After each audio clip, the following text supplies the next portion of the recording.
Yo, what's up? Selamat siang teman-teman semua. Udah lama saya tidak muncul di permukaan. Bukan maksudnya di permukaan social media saya selalu update, tapi udah lama nggak posting video karena sulit untuk menjaga konsistensi, karena banyak kerjaan, karena malas dan segala macam. Hari ini saya mau ngomongin tentang konsistensi. Tapi saya mau jelasin dulu bahwasanya kalau ada teman-teman yang bertanya kenapa saya nggak upload video, karena saya sendiri juga sedang belajar untuk bagaimana menjadi orang yang konsisten gitu. Saya selalu mencari tahu dan bereksperimen terhadap diri saya gitu. Hari ini saya nggak mau tahu, saya akan record video ini bagaimanapun hasilnya, jelek mau hancur saya akan tetap upload. Karena beberapa video yang saya rekam sebelumnya, ketika saya ngelihat videonya nggak bagus dan akhirnya saya nggak upload. Dan itu juga saya tendensi selalu untuk bisa terlihat bagus gitu. Contohnya ketika saya berbicara, saya mau kata-kata yang saya keluarkan tuh efisien dan conscious. Conscious itu adalah tidak berjelimet kata-katanya gitu. Kawan-kawan bisa mengerti. Ternyata setelah saya lihat beberapa YouTuber yang udah berkembang pesat channel YouTube-nya, orang-orang ini juga bukan adalah semuanya adalah orang expert di bidangnya gitu. Mereka cenderung jadi diri sendiri dan punya signature atau sesuatu yang membuat mereka terlihat berbeda gitu. Dan saya mau belajar itu. Saya nggak harus terlihat bagus dan nggak harus terlihat smart gitu, tapi saya bercerita dengan apa yang saya ketahui, dan saya juga bukan orang yang belum orang expert di bidang itu, tapi saya mau kasih sesuatu atau pengalaman yang bisa teman-teman pelajari gitu selama seperempat abad perjalanan hidup saya. Pada usia saya udah di atas 25 tahun ya. Oke, yang pertama kita akan ngomongin, ini ada beberapa tiga poin yang akan kita omongin pelajaran hidup tentang konsistensi. Yang pertama, kenapa konsistensi itu penting? Pasti teman-teman udah lihat siapapun yang sukses di dunia ini. Kita ambil contoh di Indonesia seperti siapa sih suaminya Aurel itu? Si Atta Halilintar. Ataupun influencer di bidang lainnya gitu. Ketika kita melihat anak muda atau anak milenial melihat lifestyle-nya itu, wah gila, keren, sukses gitu. Atau let's say gamer, siapa yang terkenal itu, Just No Limit gitu. Padahal kita nggak pernah tahu bagaimana pesakitan yang dia bangun di belakang kesuksesannya sekarang. Yang kita lihat hanya lifestyle, main game doang. Tapi dia bisa secara konsisten melakukan itu dan menjadi orang spesialis di bidangnya gitu, di bidang game, di bidang YouTube, apapun itu. Nah, menjadi konsisten itu tidak gampang ya. Kalau seandainya kalian bilang itu karena talent, padahal menurut riset sendiri talent itu tidak ada hubungannya dengan konsistensi gitu. Kalau Tony Robbins bilang konsistensi itu tentang psikologis ya. Jadi psikologis itu bukan apa ilmu yang kita punya gitu. Saya tahu cara bagaimana menjadi sukses, cara bagaimana menjadi konsisten dengan beberapa riset dan buku yang saya baca gitu. Tetapi itu beda gitu. Itu tentang psikologis gitu. Eksekusi ya kan? Eksekusi dalam jangka waktu yang panjang gitu. Ketika tidak ada orang yang memberikan tepuk tangan atau tidak ada apresiasi, apakah kita bisa konsisten dalam long run, dalam long term gitu, tahunan gitu. Ketika kita upload video tapi nggak ada yang lihat, bisa nggak kita tetap konsisten melakukan itu karena kita tahu itu adalah mimpi kita? Itu sulit, benar-benar sulit. Apalagi kayak saya pengen jadi influencer di bidang self development dan di bidang filmmaker gitu.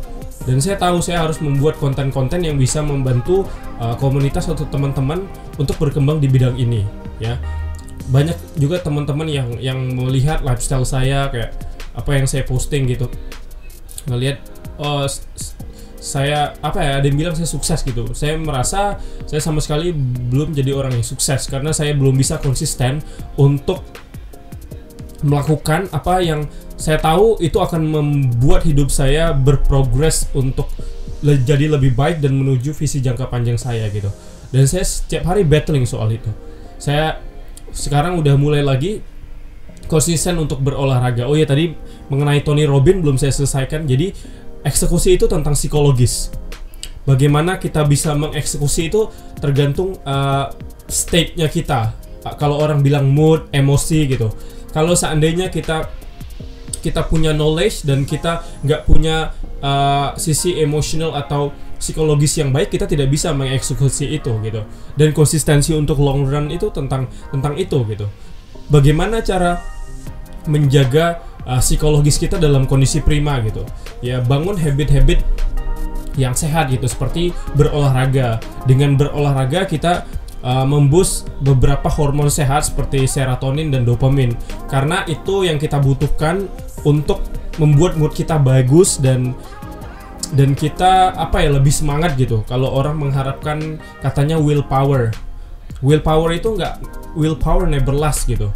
Karena kalau kita bergantung dengan willpower atau motivasi, itu nggak akan bisa membantu kita ketika kita sedang tidak dalam mood yang baik gitu. Jadi pendekatan saya menjaga konsistensi ini juga saya menerapkan beberapa riset dan sains yang saya pelajari gitu. Jadi saya udah mulai aware kenapa saya harus olahraga secara rutin, kenapa saya harus makan sehat, karena itu akan membantu secara psikologis saya untuk bisa konsisten, dan itu saya lakukan perlahan ya. Karena kemarin bulan puasa dan sleep cycle saya udah mulai nggak teratur lagi, saya nggak bangun pagi, dan sekarang saya struggle, saya kembali lagi dari nol untuk mempush diri saya untuk bisa konsisten bangun pagi. Dulu biasa sebelum bulan puasa saya bisa bangun pagi dan saya bisa lari dan dengerin video yang positif, motivasi setiap pagi, dan saya biasanya berolahraga dan meditasi. Visualisasi itu saya lakukan konsisten dalam beberapa bulan terakhir. Tapi ketika ada sesuatu, misalnya ketika puasa kan kita sahur dan bangunnya itu jam 3, jam 4 itu udah bangun lagi, dan ketika saya mau bangun pagi lagi dan puasa itu saya nggak bisa gitu. Tapi itu bukan alasan buat saya, dan saya coba untuk fight lagi. Ada beberapa juga rule mungkin yang bisa membantu teman-teman, seperti 5 second rule dari Mel Robbins. Itu ketika kita mau melakukan sesuatu, hitung dari 1 sampai 5 dan lakukan gitu. Jangan bertanya. Ketika sesuatu itu adalah bagus untuk masa depan kita lakuin aja gitu. Jangan mikir lagi, karena otak kita akan menghack kita untuk tidak melakukannya, dan kita akan come up atau akan datang beberapa alasan kenapa kita tidak melakukan itu gitu. Karena basically otak manusia itu dibuat untuk memproteksi kita dari hal-hal yang tidak menyenangkan kita gitu. Kenapa kita suka dengan comfort zone kita? Basically human brain is designed to protect us from something that makes us uncomfortable, something like that. Jadi kenapa kita malas, ya itu basically kita harus aware, karena otak manusia memang didesain seperti itu untuk memproteksi kita dari hal-hal yang tidak kita inginkan, survival instinct gitu kan. Tapi dalam hal bisnis atau self development kita nggak bisa keep itu kita, dan kita harus fight gitu, dan kita harus nge-push diri kita gitu. Ketika saya sekarang sudah resign dari perusahaan saya dari bulan Maret lalu, ketika corona datang saya resign, saya memutuskan untuk okay, I'm gonna take this, I don't care. Saya resign, padahal kontrak saya masih beberapa tahun lah di situ. Dan orang bilang saya melakukan hal yang gila gitu, tapi saya harus lakukan itu karena saya tahu intuisi saya ini adalah hal yang benar gitu.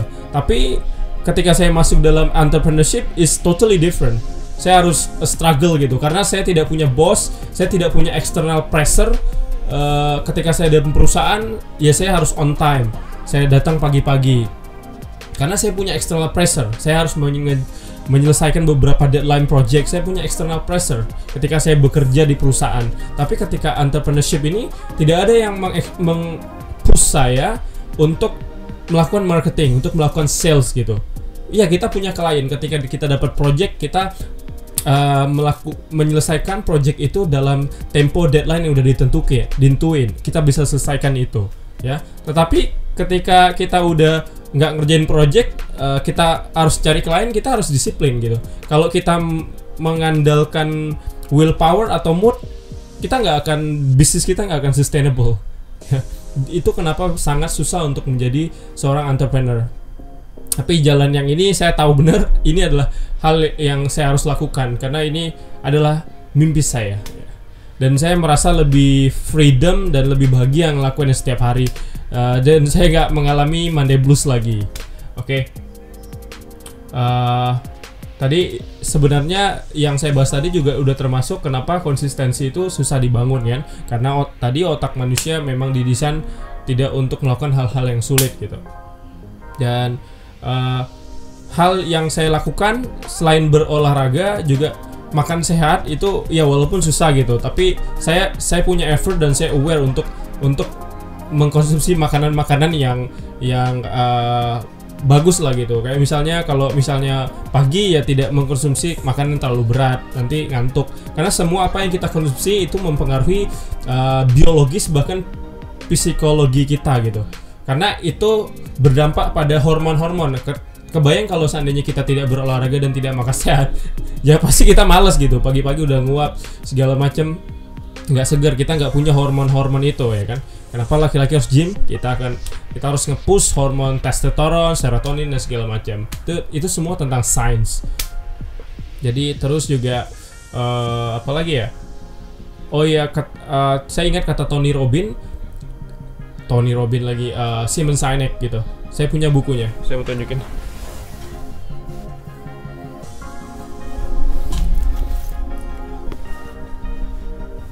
Bukunya saya ada dua. Yang pertama adalah Start with Why. Oh ini dia. Start with Why. Yang kedua adalah Find Your Why. Jadi salah satu cara untuk konsisten adalah mengetahui, mencari tahu apa sih why yang kita punya, kenapa gitu kita harus sukses gitu. Kalau seandainya di why kita itu adalah hal yang besar, contohnya misalnya ada seseorang yang hidup susah dari kecil gitu. Saya juga termasuk orang yang datang dari keluarga yang ekonominya tidak mampu gitu, dan saya tahu gitu gimana susahnya jadi orang susah gitu. Kapabilitas untuk memilih pendidikan, akses pendidikan dan segala macam itu kita lalui semuanya gitu. Dan mungkin ketika udah besar, orang ini akan punya drive atau keinginan yang lebih besar untuk sukses, karena dia mau nanti masa depannya anak-anaknya tidak melalui hal yang sama seperti apa yang dia rasain gitu. Dan why dia itu adalah untuk memberikan nasib yang lebih baik untuk keluarga di masa depan. Contohnya itu why yang paling simple, atau why dia punya dorongan yang lebih besar gitu. Kayak misalnya Elon Musk, tahu nggak Elon Musk? Elon Musk itu kan sangat visionary. Dia yang punya Tesla, yang punya SpaceX dan Boring Company. Dia punya visi nanti semua orang bisa mengakses planet Mars. Dia peduli tentang lingkungan. Itu why-nya dia, itu visinya dia.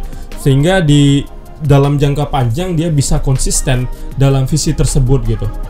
Jadi kita harus temukan why kita. Apa sih yang membuat kita itu sesuatu yang resonate atau compelling terhadap kita, dan kita rasa ini harus dilakukan gitu. Kayak saya dulu ketika saya belum tersentuh dengan hal-hal self development di tahun 2000 berapa ya? 2000, di bawah 2015 atau 2016 itu saya pikir saya adalah orang yang lost gitu. Saya tidak pernah punya mimpi besar untuk membangun perusahaan sendiri dan melakukan hal-hal yang saya lakukan sekarang, walaupun saya belum konsisten sekarang. Tapi ketika kita belajar tentang pengembangan diri, kita baru terbuka mindset kita bahwanya anything is possible gitu. Kita mungkin nggak punya akses itu, tetapi kalau kita kemauan kita, karena why kita besar dan kita konsisten, kuncinya itu konsisten lagi, kita eventually kita akan bisa melakukan itu. Ketika kita nggak punya resources seperti uang atau networking atau orang dalam lain, orang Indonesia bilang, kita akan mendapatkan itu karena kita punya drive yang besar gitu. Dan saya pernah melakukan itu di tahun 2017 gitu. Ketika saya nggak punya kenalan untuk masuk di industri hospitality, tapi ketika ada seminar waktu itu yang dibawakan oleh salah satu direktur di perusahaan besar di Lagoy, pada saat seminar itu saya punya drive yang besar gitu. Saya mau bekerja di hospitality gitu, dan saya yang lakukan hal-hal yang kurang rasional, sebenarnya rasional. Saya memberanikan diri untuk menanyakan beberapa hal gitu, dan saya adalah orang yang sangat dominan di forum itu gitu, dan orang itu akan notice saya gitu. Cuman itu saya mikir anything is possible actually. Kalau kita mau breakthrough, apapun yang kita lakukan akan bisa gitu. Dan ketika kita konsisten, kita mulai meng-attract orang-orang atau lingkungan yang kita mau gitu. Dan itu penting juga gitu tentang lingkungan. Saya pikir itu aja mengenai konsisten yang saya mau omongin, karena pembicaraannya udah agak melebar kemana-mana nih. Jadi untuk nextnya saya akan mencoba mempush diri saya lagi untuk konsisten, untuk mengupload atau membahas pembahasan tentang self development, sehingga ini bisa bermanfaat buat teman-teman. So thank you very much for watching me. See you around. Hey guys, thank you so much for watching. Don't forget to subscribe, and thank you so much for your all kind support. Without being said, see you again.